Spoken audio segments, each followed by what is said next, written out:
Magtanim na tayo ngayon ng sili. Ito ang ginagawa namin nung isang nakarang linggo. Nilagyan namin to ng basal na abono. Ngayon, pwede nang magtanim. Ang diskarte namin, meron kaming tubong pangbutasin ito. Ginagano, no? Binubutasan. Tapos, ilagay ito yung punla, oh. Ang lalaki na.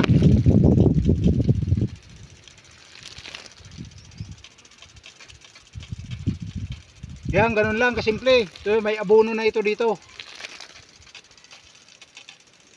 Tapos tuloy-tuloy yung ano natin. Tuloy-tuloy yung dilig natin, naka-rimberge para sigurado siya makarecover agad buhay kasi mainit ang panahon. Ginagawa ni Mirna, butas muna siya ng butas bago maglalagay ng tanim para mabilis.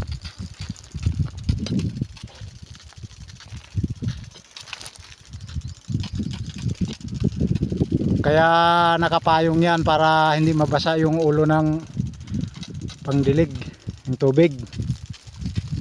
Nasaan yung punla natin?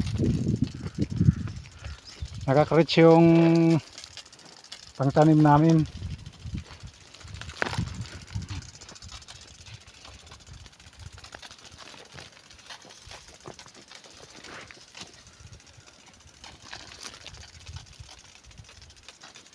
Marami pa, oh.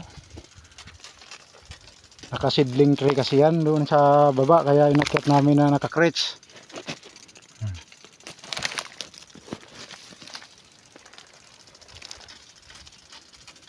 Hindi pa nabasa yung lupa dito, hindi ata halos maabot ng pangdilig natin, ah. Mahina, no?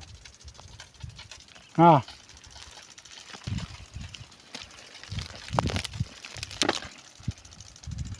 Kaya mabilis lang mag-recover tong ano natin, pananim.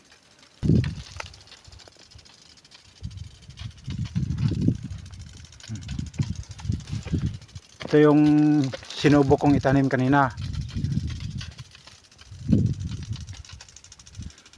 Diretso sa taas.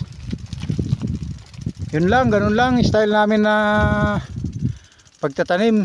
Siyempre kanya-kanya naman tayong paraan ng pagtatanim.